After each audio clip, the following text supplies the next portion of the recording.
Dan, can you give me that computer sound that you have right on here. your soundboard? Thank you. So, the College Football Playoff Committee dropped some news shortly before we hit record here today. Yeah. It is no secret to this crowd anyway that the strength of schedule argument rears its ugly head every November.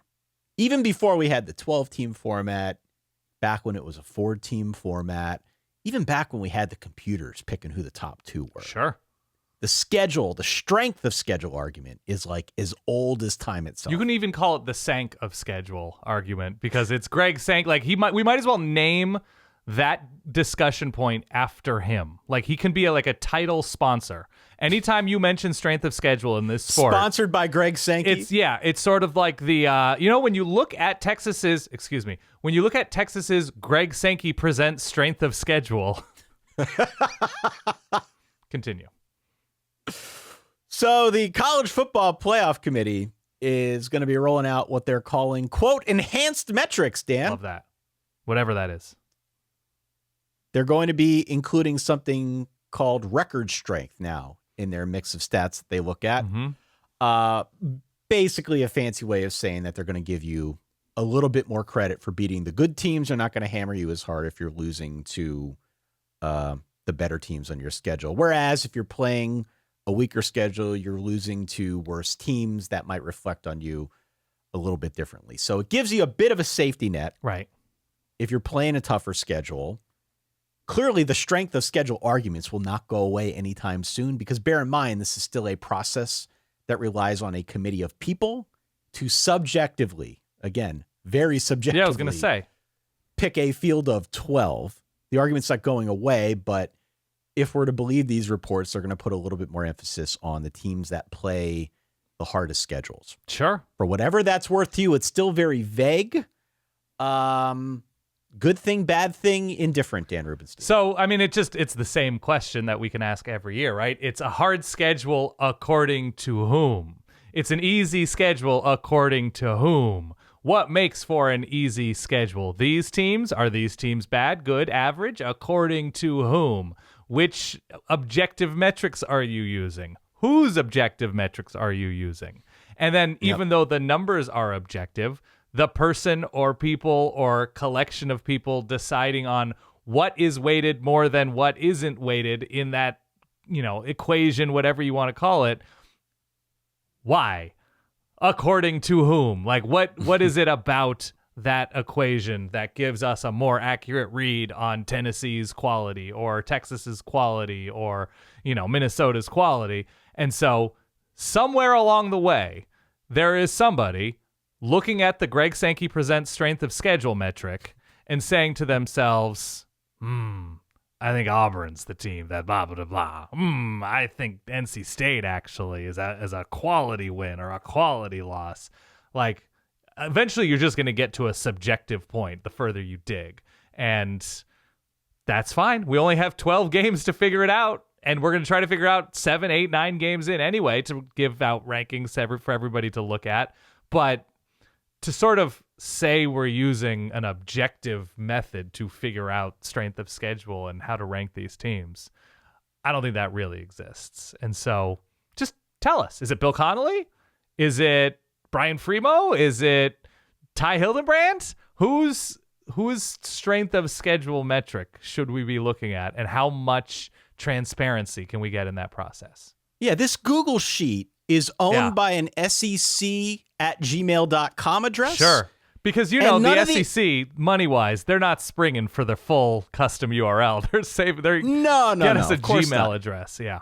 And all of these SEC teams, the cells don't have formulas. It's almost as if this number's been manually inputted. Manually inputted, correct. Yeah, that's what the Greg Sankey presents strength of schedule is ultimately going to be. It's all very vague. Yeah. I'm curious to see what it looks like in practice. Two obvious questions for me, though. One, on the topic of Sankey, does it give him enough cover to switch things up to a 9-game conference slate now? Because this has been his thing. Right. He's been beating this drum for a long time. And there was this whole back and forth about the playoff system. And if they get the AQs, if they don't get the AQs, that could influence them one way or another here with the conference slate. So if this is something, I guess in the short term, that seems to benefit the SEC, I could see them making the switch, but that's just me talking from afar. The second thing, I'm interested in the degree to which this could affect things short term for teams like Indiana and even some of the G5 schools. Sure.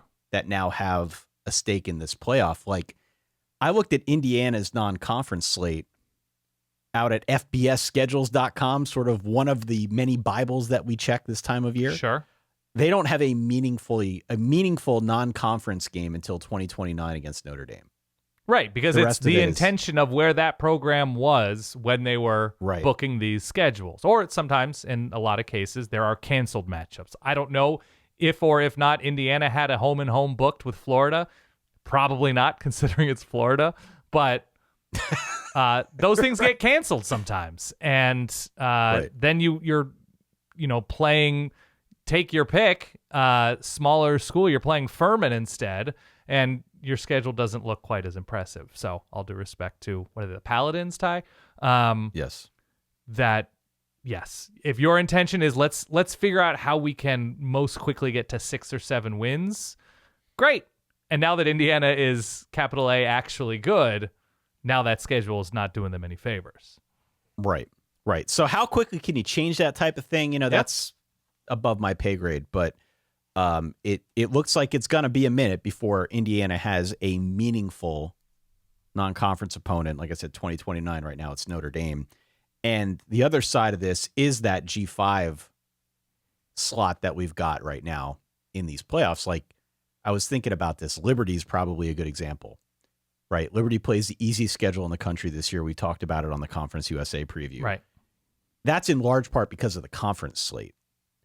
Is there some way that they can rejigger the schedule so that it's more attractive to the committee, or do they have to actually leave the conference? Right.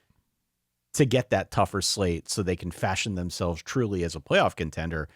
I don't know what that calculus looks like on the G5 level, but I could imagine a world in which this could really affect some of those teams, not necessarily getting in over in Alabama, but just getting in over a Boise State. Right, if they're 11-1 and Boise's 10-2. I think it's going to be near impossible for the Conference USA champion to get to the playoff at any point less than being undefeated and being compared against a 10-2 team. Conference USA just is not built in terms of quality like the Sun Belt, like the American, like the Mountain West. It's just going to be difficult.